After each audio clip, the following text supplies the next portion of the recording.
top 3 favourite tools? Trowel, brick hammer, laser level. Nail gun, impact drill, chop saw. Nice. What's your go-to brand? Oh. DeWALT for me. DeWALT for my power tools, and probably Marshalltown for my hand tools. Oh, that's tough. That is good, isn't it? 2 types of people. I'm gonna say. It's supposed to be quick fire. Damn, Makita Pasla. Oh, Makita. So, what would you say is the hardest trade to work in? Physically or mentally? Any? Just the hardest trade. Mentally, we've already decided that's plastering. Yeah, true. Well, yeah, you're right. Good, well done. Yeah, you're right. Physically, hardest trade to work in. I'm gonna say across all spectrums, scaffolding for me. I think it's so physically intense. There's no excuse to not do it in any weather. So if it's raining, you can have a rest in bricklaying and stop. If it's frozen in bricklaying or groundworking, you can say, I can't do it today. In scaffolding, get there and get it done. Doesn't matter what the weather is. And it's so hard, it's high, it's slippy, it's dangerous, it's wet, I think scaffolding for me. I think that is the hardest. Yeah, scaffolding. I was going to say plastering actually. I think it's tough on your body. Plastering's tough on your body. Roofer. Oh yeah, good one. Roofer. Yeah. Because you've got all sorts of elements there. Yeah. So. Yeah. What's the first trade to clock out early? Brilliant question. What a question! That's a great What a question. Yeah. What's the first trade to clock out early? The first day of a runner. I'm going to say bricklayers. I'm going to say the bricklayers, the buggers. Yeah, I am. We're buggers. Probably, yeah. Earn the money. Plasterers like to go early. They like to put one set on and say, "Oh, I can't do another one. Set on. It's not going to set in time." So maybe plasterers. Yeah. The bricklayers and plasterers. Yeah, I think because obviously you're priced on a per metre and plasterers as well. So you're not daft. You know what you've earned already. Yeah. It's 2 o'clock. Well, I've already earned X amount. That's okay for today. See you tomorrow. Yeah, it's true. Is there a trade you wish you tried but never got a chance to? Yeah. For me, definitely plumbing. For me, it's something I've always enjoyed watching. I've always enjoyed doing a touch of it when I can at home. If it's maybe a bit under the sink or something like that. Not central heating, but I'll always try and have a touch on it. So yeah, for me, plumbing. I think. Yeah, I think I'd go down plumbing. Yeah. I think you're a frustrated electrician as well sometimes. I am a bit frustrated. Because I'll phone him up and say, "What are you up to?" I'm putting a new light in my shed, or I'm I could do that. So he's. Yeah, I do like plumbing though. I do like plumbing. So plumbing. Do you have any other social media influences in construction that you follow or admire? Yeah, I'm going to say Rattle Kings straight away because I really like what they do. I love a lot of the construction content in general on TikTok and social media. Can't think. Am I missing someone? Obviously. I was going to say I don't can't even follow ourselves. Danny's. You do struggle with social media. Yeah, I like it. You're amazed by it, aren't you? Often daily amazed by it. Life hacks. Yeah, he loves the life hacks. Loves life hacks. Yeah. Great videos. Yeah. What about the construction life hacks?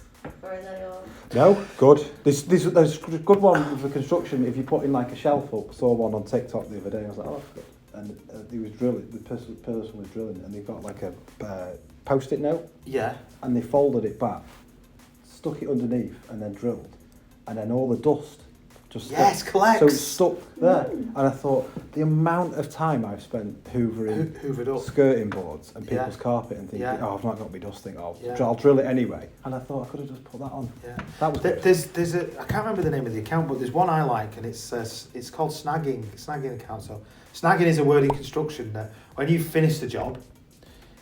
So I've worked at your house. I've finished the work doing at your house, but every now and then you might have to go back and snag that work. So what that means is you've noticed, Dave, I've noticed there's a bit of a gap in that hole. Could you just come back and fill it in for me? Of course, no problem.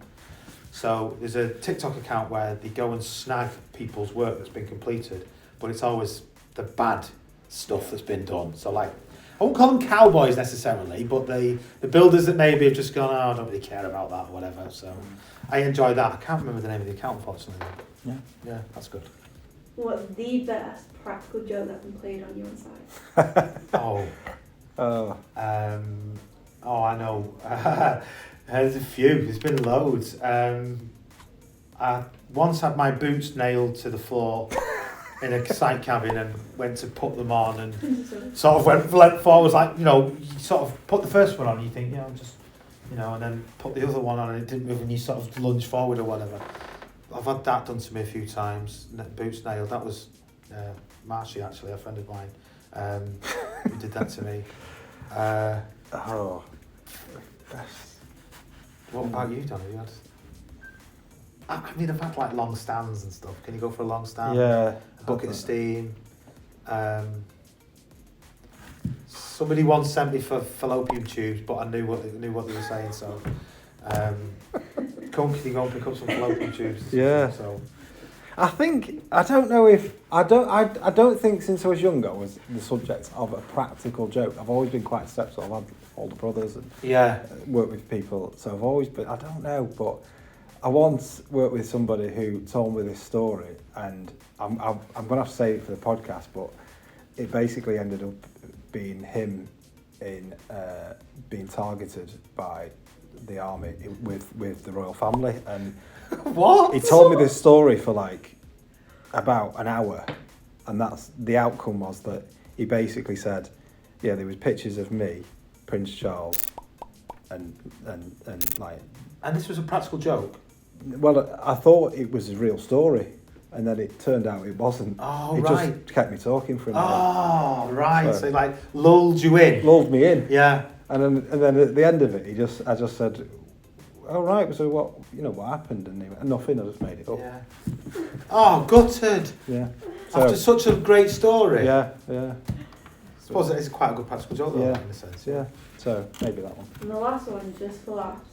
What's your grudge against site managers? Where does it come from? Why is it there? I saw someone put he's just a failed site manager. Probably that.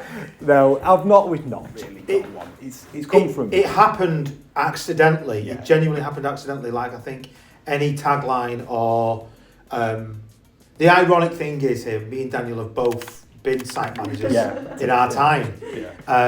Is that where the grudge comes from? So maybe, and we've got plans again for a site manager to come on this podcast. In fact, we've had loads of emails off site managers saying, "Can I come on and tell a story?" I think it's probably come from. I think it was probably just come on the time. I wouldn't say I dislike them. It's just I think we've tried to bring out like a. They do get a lot of stick, and they have got pressurised jobs. Up and above, from above and below, everyone on site to everyone in the management to the clients, they get absolutely, quite frankly, battered. They do, don't they? So I think it was just trying to draw out the trade-specific ones, really. I'd say we love them. Maybe we don't love them. Grow. Okay. see what they say. Yeah.